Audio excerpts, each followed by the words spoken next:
Hi, everybody. Welcome. I'm Susan Marshall, author of Mom's Gone Missing, When a Parent's Changing Life Upends Yours, and your host for Compassion Chats, a monthly conversation for caregivers and resources to us as caregivers who have all kinds of answers that sometimes we don't even know the questions to yet. So welcome. I am super excited. Before I start and introduce Debbie, these Compassion Chats happen every month, the fourth Tuesday of the month at 6 o'clock Central. We're committed to a fairly brief format, 30 to 40 minutes, but we absolutely will stay and chat with anybody who wants to for up to an hour.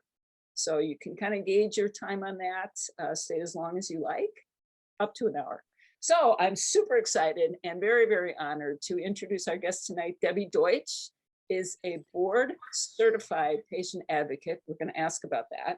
And founder and CEO of Patient Care Partners, LLC, serving Madison, Wisconsin and beyond since 2016. I met Debbie in the course of learning about people I never knew existed. So super excited, Debbie. So glad you're with us. Welcome.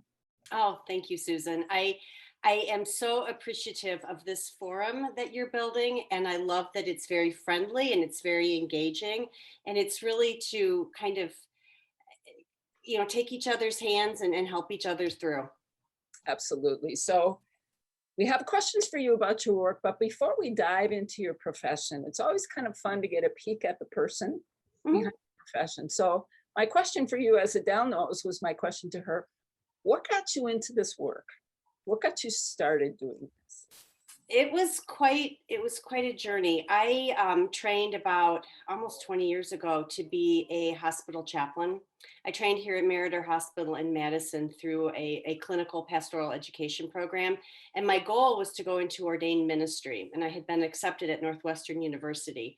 But while I did this training, I spent a lot of time in the ICU and a lot of time in the ER. Those were my assigned units. So I saw a lot. Spent hundreds of hours bedside with patients, but I also along the way got to know hospice nurses, and I thought, wow, that's pretty amazing work. So I was poised to start seminary in September, and I got recruited by a large hospice agency here in Madison. So I was really at a fork in the road, and which way do I go? And my parents, who are lovely people, said, your kids really need you right now. They're teenagers, and that's quite a commute. And why don't you work for hospice? Seminary will always be there. So I went to work for hospice, and that was a very eye-opening experience for me because I started to develop a real feel for how some patients really slip through the cracks. And it's not due to anyone's fault necessarily. It's just the way our system works. And it's getting more complicated, honestly, than it was even then. So I started to really deeply think about this, and I would see things, but I really couldn't do anything about them because I'm not a physician, I'm not a nurse. There were so many things that I couldn't do, but I could see, and I could see that there was something wrong. Through about an 18-month period, I lost my dad and my younger sister, and I followed them before their deaths through ICU stays, and in my dad's case, in and out of rehab, and just, it was just very difficult. And I realized then what it felt like to be a family member. And I just thought, this is crazy. I remember distinctly thinking, I wish somebody would take 5 minutes to please explain to my family and I what is going on. I mean, we're pretty smart, but we don't understand this. We're frightened, we're scared, we're angry. And to me, it was just like the worst feeling ever. And when my dad passed away, I was really in a funk. And my husband said, you know what? You need to step back. You cannot work for hospice anymore. Just take a break, go be a volunteer. We'll figure this out. And in that time period, I stumbled upon a graduate program here at UW-Madison that's offered, it's offered within the law school, and it's specifically in patient advocacy. And I thought, oh, wow, I'm going to go back to school and I'm going to learn about this and get some kind of credential. And maybe I can help with this in some way, because I believe it to be a problem. And I just want to learn more and see where that takes me. So I loved being back at school. I loved being on campus, and I just loved everything about it. But it was a rigorous program, and as I was in school, I was like, what am I going to do with this? What am I? How can I make a difference? And it became very clear to me that if I became a patient advocate and I worked in a hospital system, and there are such things, or if I worked for an insurance company, I couldn't really solve the problems of the patient because I would be beholden to who that system that was employing me. And in my eyes, that was part of the problem. And I thought, I'm going to start a firm and it's just going to be me to begin with. And I'll see where this takes me and see if I can do what I think I can do. So I am a former business owner, so this wasn't my first time around the block, but it's pretty crazy to be an entrepreneur and to be a solo practitioner and all of that. But I made some friends along the way. I made a lot of friends along the way, and I, in particular, um, got to know first two RNs. One who I used to work with at hospice, actually, and I started to say, well, I would really love to have an RN on my team because I could have someone that could look at these cases through the clinical lens that I lack. So slowly, I started to build this team, and I now have a team of 5 incredible women. And we all have slightly differing backgrounds. One is a social worker, one is a medical billing advocate, 2 are nurses, and then me. And I also have a woman who's a chaplain and a grief counselor. So between us, there there's not a lot that we haven't seen in healthcare, and we have many years of experience between us. So when I'm listening to folks and they're presenting their problem and I'm trying to figure out if it's something that we can help with, I'm thinking, okay, nursing, social work, medical billing issues, how can, what combination of us would best serve this patient and family? And it's we love what we do, and we're solving some real problems. That is phenomenal. I listened to this, and there are so many threads we could take, right? In 30 minutes, we can't cram it all I in. So know. we have to have 14 different sessions. But as I was thinking about what you do, Debbie, Mhm. and how you've built this business, the board certification seems like that's the foundation. What does that mean to me and to other caregivers if we were to look for someone who would advocate for not only me personally, but for the family and for our loved one? In my case, Mhm. obviously, it was mom. What does that mean to us? That's a really good question, and I can tell you exactly what it means. It means someone and it might be, it might be a nurse, it might be a PA, like my friend Deb Lewis, who is on and is also board certified. It's somebody who has said, all right, I might have another set of credentials, but I deeply care about the art and science of patient advocacy, and I am going to seek further training. And not only that, I'm going to sit for a very rigorous test that it was first offered in 2018, and I sat in the first cohort. And just to give you an idea of how small this industry is, when the first cohort sat for the board certification, there were 133 of us that passed. So in the entire United States and Canada, there are 133 of us little foot soldiers out there. And it's grown since then. The test is offered twice a year. It's grown since then. I think we're up around 700 board certified patient advocates. But what you can be assured of is a board certified patient advocate has studied and agreed to practice a certain ethical standard, and that's a big deal. I think of it as nursing, back when Florence Nightingale in the 1860s had her lantern, or back in the 1920s when social work was becoming a discipline. That's where we're at with patient advocates. So we are truly pioneers. But I can tell you, in 6 years of practice, it's changing. I'm not constantly preaching the sermon about what I do. People, they understand it. They might have worked with another advocate, or they know a little bit more of what they need, and they can kind of formulate I know I know I would like to work with you. Here's what I need from you. Can you help me? So we're making strides together, this small little army of us. That's fantastic. So I was thinking about this. As you know, I just plowed through what I had to do over a period of, a couple of years. First dad's funeral and then all of the things that happened. So let's say I'm a caregiver and I am absolutely immersed Mhm. in major decisions that need to be made, activities that need to be done, family crud. I'm exhausted. I Yeah. don't know who to talk to, but I'm here now and I'm listening to you and I'm thinking, you know what? Maybe she could help me. What would I say Mhm. if I called you? Help me understand what you need from me as a caregiver to first of all settle me down, right? Sure. So Yep. I can kind of start to systematize these things.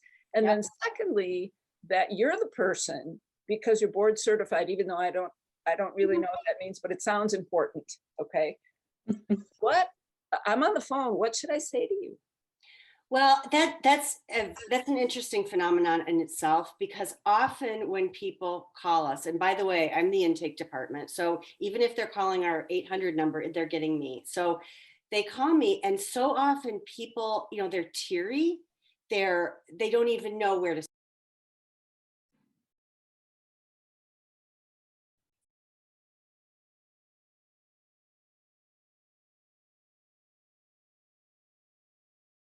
There. I, are you okay now? Yeah. Yeah. Okay, I don't know what happened there. So anyway, I was just saying how folks are often, they're so overwhelmed when they call that they don't even know where to start. So I, and as I'm listening to them, I'm trying to discern, what is going on, who's the patient, what have you tried, where have you been so far? A lot of times people will tell me, I've been to the ADRC, Aging and Disability Resource Center, for example, or I've been to the senior center, or I've got a social worker, and those are all wonderful things. And they're often supports that are at no cost. But what people interestingly tell me so often is, I've tried this, I've tried that. My problem is such that I need more. And this is very individualized. I'm very emotional about it. This is my husband, this is my son, this is my sister. I don't know how this works. I don't know where to go. I feel like my doctors aren't listening to me. I mean, I hear all of these things in the first 30 seconds of a conversation. So we just kind of start. And sometimes I'll be very honest. Sometimes I say, you might want to start here. I'm hearing that this particular community resource might be your fix. Best of luck. Feel free to keep in touch. And more often than not, people will say, yeah, I tried that, but I need more. And I need someone who will consistently walk down this path with me, even if the path is short, even if the path twists and turns and it's a longer path than either of us could have guessed. And that's okay. It often happens very organically. And here's an example, Susan. So let's say, like with your mom, and I read your book, by the way. I encourage everyone to read your book, Mom's Gone Missing. So you were at a point where you knew that mom needed a higher level of care. But what is that? Is it memory care? Is it assisted living? What does that look like?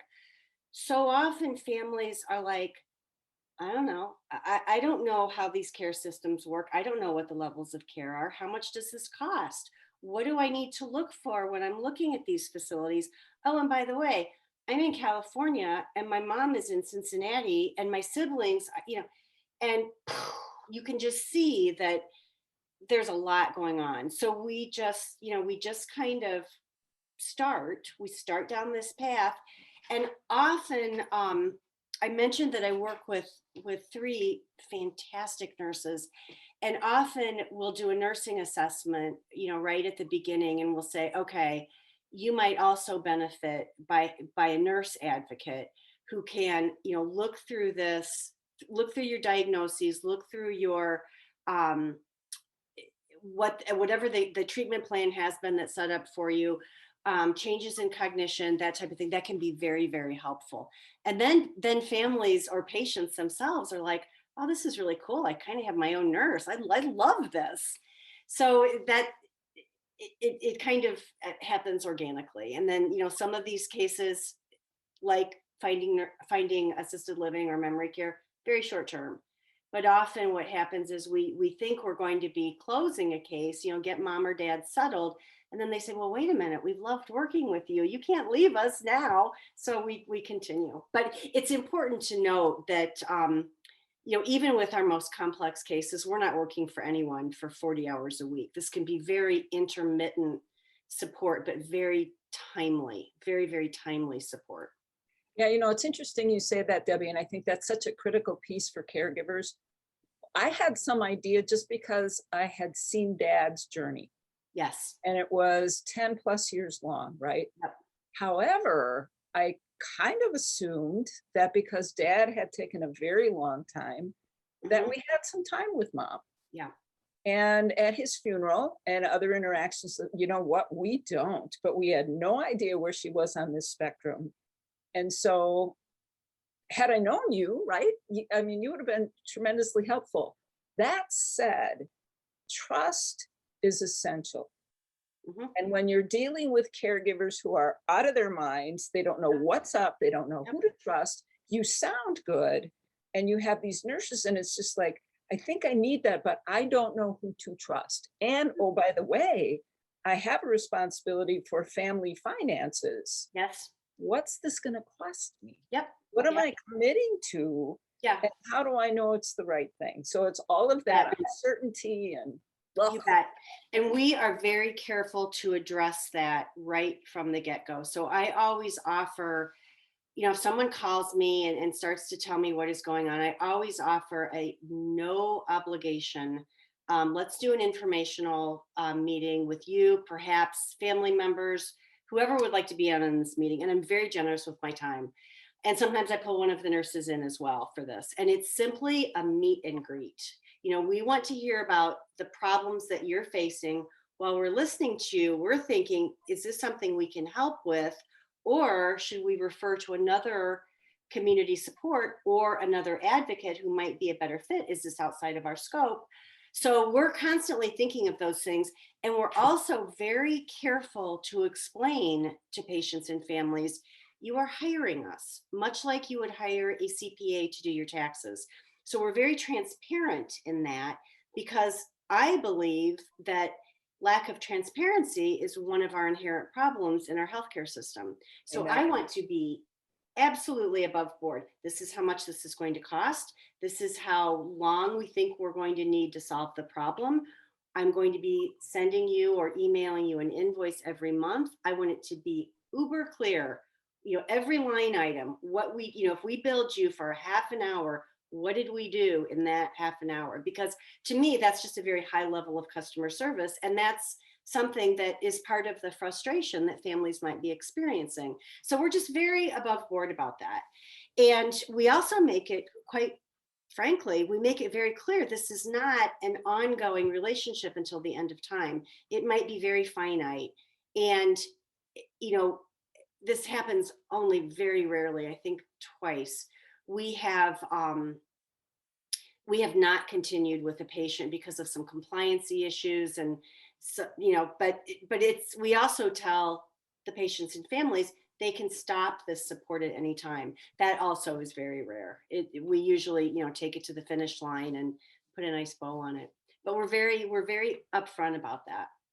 So I'm listening to you and I'm like, you know what? I'm good. I wish I had known you, right? As I've Mhm. said so many times with all of you on these things, I'm like, Yeah. geez, I did all this by myself. I'm good. But you know what? I've got 5 siblings. Yeah. They're nuts. Yeah. How do you manage family dynamics? And do you get engaged and involved in any of that? We do. So a very good example is a family we're currently working with. Actually, I will not do anything to reveal this person's identity. She was in an independent apartment when we met her with some memory issues. Family hired us. One son is in Washington, D.C., one son is in Texas. Um, she's got a couple brothers that are, everyone is scattered. Um, Part of their problem was that none of them are here, and we are here, and patient is here. So they were having a very difficult time understanding what level of care mom might need. So they needed kind of that nursing assessment. They needed communication right from the get-go with the she was in a large, or she still is, in a large continuity of care complex, but in independent living. It's COVID, by the way. That's a whole other thing. So there were visiting restrictions, lots of complications to this. So we established a relationship with mom and the caregivers that we are not caregivers, the family members that we are in regular communication with. We helped get mom care transition to memory care, which was very appropriate for her and very timely. And by the way, as we're starting to do this, she became a wander risk at the facility and left a couple times. I mean, can you imagine how the family was like, oh my gosh, we need to get this going fast. And the facility was saying, yes, you do, because we're not sure if we can keep her unless she's in a proper level of care. So we transitioned her to memory care. We have been instrumental in regular visits, even through COVID. So they were by Zoom, and telemedicine visits, which of course still continue, and communicating with her caregivers in memory care, and communicating with all the various family members, each of whom has their own questions and concerns, and then addressing whatever those are. So it's complicated, but it's not impossible. And this family highly values this type of support because they're not here. And they, as wonderful as this care facility is, they're limited in how much time they can spend communicating with multiple family members. And that's just the truth. Caregiving care teams are stretched very, very thin. Even every care facility is stretched. They're all stretched. So we have come to be allies with the nurse and the social worker at the care facility because we can help them in these complex communications with family members and managing those dynamics. We make their job easier. So and the same is true of the healthcare teams outside of their care community. So the physicians who are caring for patient but not able to get into the care facility, we can communicate what is going on with her day-to-day care. So that becomes a win-win. That's wonderful. And I think about, as I wrote in the book, how we tried to get the family coordinated in terms of information. Because I was talking, 3, 4 hours at a time with all of my siblings. I'm like, I'm burned out, guys. We tried conference calls. And because there are siblings that did not, and to this day, do not like each other, it's like, okay, that wasn't a very good idea. But it would have been helpful to me as it was when it got to the financial stuff to have someone else providing the information to my siblings, even though it might have been the exact same thing I would have said, because it came from an external source, it was more acceptable, right? And I, again, as a caregiver in the midst of just swimming in this sea of uncertainty and terrible feelings of inadequacy and fatigue and irritation and all of that, I think that's tremendous. What that triggers for me, question going forward, is like hospice offers family support for up to a year after someone passes. We did not use that in either dad's case or mom's case. Do you provide any of that post passing care? We do. So we, as I mentioned, we have a grief counselor chaplain. And it's interesting because you're right, hospice does provide that. That's a free community support that you can plug into. So we would first suggest that. But sometimes the family says, that wasn't a good fit, or we don't want to go to the hospice facility for these group things or whatever. So in some instances, they're like, yes, we would really like someone from your team to continue with us. Another thing that is really common with families is they talk about, the binder of the insurance policies, but nobody, it's like a secret. Nobody knows what kind of policies mom and dad have. Nobody wants to go through that scary big binder. So often my job is right. So often, we're the ones who go through the binder, figure out what kind of benefits they might be able to tap into, and then get that going, get that rolling. And similarly, Medicare and Medicaid is a mystery to a lot of people, and they don't want to talk about it until it's a wily problem right in their lap. So in some instances, we can talk to families about what is called the Medicaid spend down process, and you can protect some of your assets and become approved for Medicaid. This is not something we can do. This is something that you have to have an attorney, an elder attorney, do for you or with you. But we can get them on that trajectory. And these are things that families, they just don't know. They don't know that there are possible options like that out there. So it's our job to not only listen to what's going on and pivot through all of the changes in care, but be aware of what we can also bring to the team that the family might not know about. So it's like you're building a football team, and you're bringing in players and you're benching players, and it that's just how it goes. We can't do everything, but we know who in our community we can bring in to help with a need that we can't fulfill. So that I have two more questions, and I love the football analogy. So, because I'm a football junkie, as most people who know me know, what do you not do? Do you do onside kicks, or do you say no, we don't? So What what do do we you not say do? no? So we cannot give legal advice. Okay, So we refer to elder attorneys or other attorneys. We don't do hands-on nursing. So we're looking at the patient, not me, but the nurses I work with are looking through the patient's care with that clinical lens, but we're not doing dressing changes. We're not doing catheters. We're not doing colostomy bags, none of that. But interestingly, what we are doing often in that vein is, let's say we bring in a home care agency or a private duty caregiver. We're often teaching that team or supervising that team, because if there are issues going on with the home care team, the patient is loath to make any waves. And so usually are the family members. So we kind of become the supervisor and fix the problem that's going on there. Um, what else do we not do? Oh, we don't do anything in regard to finances. I can translate your long-term insurance benefit. I can explain to you how Medicare and Medicaid works. I can help you with a federal disability application, but I'm not going to balance your checkbook. And I don't want to, I don't want to know what's in your will. We cannot give financial advice, none of that, but we can help translate it. We can help a family understand, okay, you're looking at long-term care. It's going to cost about this much. I mean, it's pretty sobering for families, but should we be looking at Medicaid spend down? I don't know, maybe. Let's talk about it. So that's kind of, those are things that we cannot do.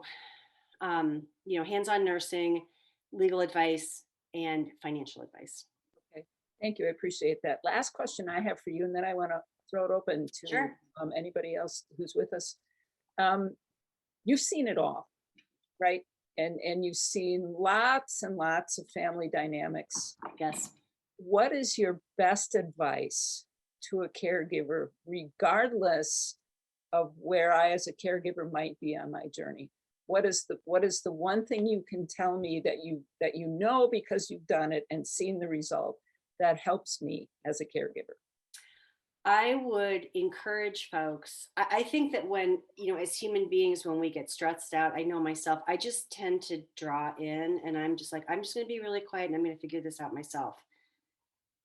Some of these things, our healthcare systems and our insurance systems and federal benefits and state benefits and local community supports, it's so much to try to figure out, particularly if you don't have any medical background. So I would, again, I'm going to go to the football analogy. I would say, okay, this is my problem. I am probably going to need at first it might be a little team, but I'm probably going to need a team to help me.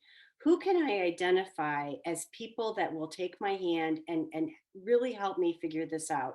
It might be a social worker in the patient's clinic. It might be a community group like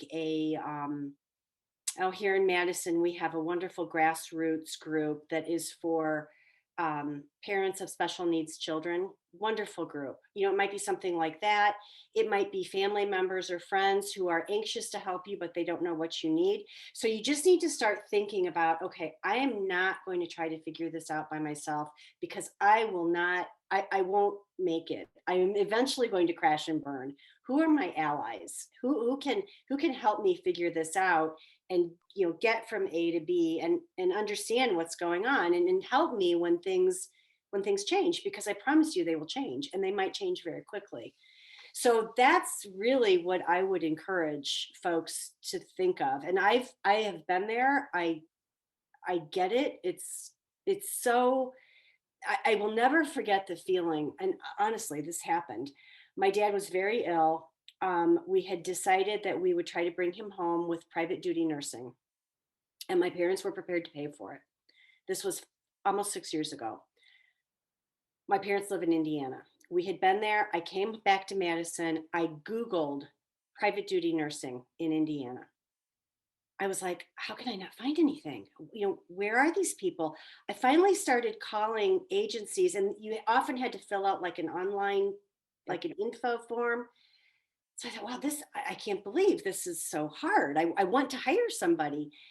And honestly, we had to go back down to Indiana because my dad took a turn for the worse. I got a call back from an agency 4 days later. She was a nurse in New Jersey. I said, how can you possibly help me? You're in New Jersey, my parents are in Indiana, and it doesn't even matter because my dad is dead. And I thought to myself, I'm a pretty smart girl. I can figure things out. But I was astounded that there was nothing. I mean, there was nothing. There was nothing. So that was pretty sobering for me. Now, looking back, could a hospital social worker have helped me? Probably.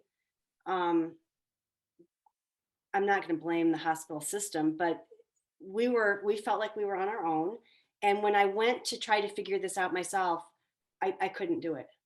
And I thought I was, I thought I knew about hospice and home care and all those things. Mm-mm. It was hard. Yeah, I think that's a really good kind of summary of where many caregivers at least start. Mm-hmm. And I certainly can agree with that. Oh, I'll figure it out. I don't really want to share this with anybody else. I don't know what I'm dealing with. I don't know what help to ask for. I'm not in the mood to go to my friends and go, hey, I'm a mess because all this is going on. You just withdraw. Yeah. And you're like, going to help. So as you recommend, making your list of allies, honestly, Debbie, when I started, I didn't feel like I had any.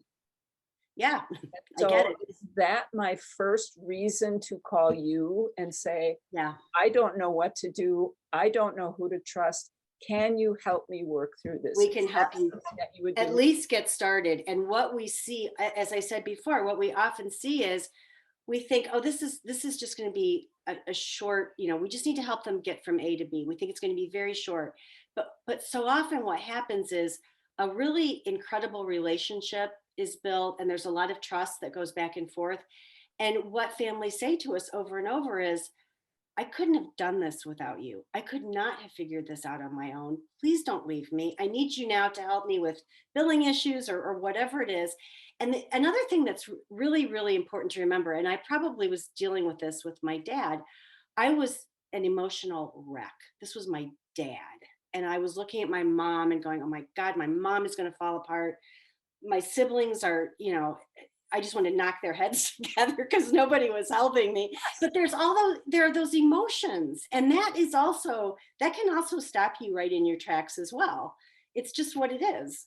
So that kind of makes for the perfect storm of it's just a perfect storm. Well, and that's why I love the term patient advocate, because we need advocates. We need supporters. As Marty Schreiber, Adele's friend, talks Yes. about we meet canes, right? People who support us, people who hold us upright when we feel like we're, going to crash and burn. And so you have a whole team of canes, which I think is really, Yeah. really wonderful. Yeah. So thank you, thank Oh, you. I want to open it up for questions. yeah. Anybody here, Please. jump in. Well, I just wanted to say, I think what you do is so awesome because Yeah. there's people that are in this, they're thrust kind of suddenly often into an extremely stressful emotional situation. And you help them realize that one, you don't have to do this alone. And two, we're gonna empower you with the knowledge that will allow you to make the best decisions for your loved one. And that must just be like this huge weight just gets lifted and they can take a breath for a minute. So Yeah. Yeah. it's cool. Thank you. Thanks, Deb. And I know you've done this and with a family member and this, and you're also a medical professional and you're also a board certified patient advocate. So I appreciate you being here and I appreciate your thoughts. Yeah, I've got a couple of questions.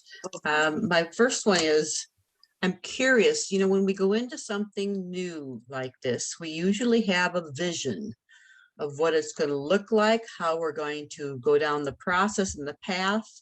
And somewhere along the line, I find that when you pause, which might not be for a while, and you look back and you say, wait a minute, this isn't what I was picturing. This isn't how I envisioned this to be. I'm curious if that happened to you, and if it did, what was the surprise or what was the recalibrate or the recognition somewhere down the path in the earlier stages? Well, I'll tell you, and I don't mean to sound hippy trippy here, but I have felt my dad's hand again and again. And I think that he's given me a little boost from time to time. Mhm. And I think that, I honestly would just think, I really wish I could work with a nurse. I really would love to work with a nurse. And honestly, it was like the next day, this wonderful nurse appeared before me. And it's been the most incredible thing. And it's all happened very naturally, very, very naturally. And I never would have believed that we would be where we are now, and I'm not saying that it's all about me or my team. It's about the people that we're helping and the real ways in which we are solving complex problems. And it's one patient at a time. And I think it's fair to say that my team and I all believe that this is the most valuable work that we've done in our careers. We are thrilled to not be part of any system. We are thrilled to be truly serving our patients and families in relevant ways. And it gets me up every morning. I can't wait to see what's going to happen. It's crazy, but it's good. It's really good. So thanks, But- Adele. So, as you described that, though, that is what I believe to be, number one, divinely inspired. You're doing the work that you were intended to do. Number two, you're doing it with the right intent, and I'm all about intent. And number three, it's organic. So you're following it. You're not trying to pull it along with you. And trust me, I've been learning that lesson over the last year or so. So that makes absolute sense to me. And I think that's where the success comes from, is with the right intent and the right team and the right, just the way you're going about it is organically. So my other question was, what is the most, and this might be a hard question, maybe impossible to answer, but what is the most basic or requested or needed service that you offer? If you had to, I'm sure there are different kinds of service lines, is the wrong way to describe it, but Sure. what is the thing that most of your clients need at some point in time or on the path? What's frequent? I would say that the most frequent typical client for us, it's two. One is a very, they're usually older folks. They might be retired, they might be not, they might be in their 40s, but they are very, they have a very proactive way of looking at their life, and they have decided that they want to stay in their beloved home and they don't want to be a burden on their children. They don't want to be a burden on their friends. And they want to, this is how they want to live out the next 30, 40, 10, 5, pick a number, years. And they say to us, okay, this is what we want. We want to stay in our home.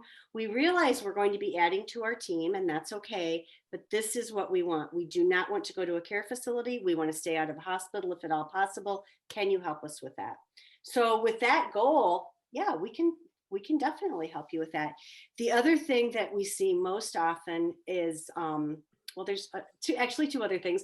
Another is what we call solos. And those are folks who, again, can be in their 40s or in their 70s, but they're not married. They don't have kids. They too, they don't want to be a burden on anyone. They want to call the shots on their own as much as possible, but they realize they need a trusted advocate that will follow them through, many, many years, in some cases, of healthcare and possible changes, even though they're very healthy today. They might need someone to be their healthcare power of attorney. In some cases, we do enter that relationship, and they're just, they're kind of flying solo, and that's the way they like it, but they want someone when they need someone. So we're their emergency contact and that type of thing.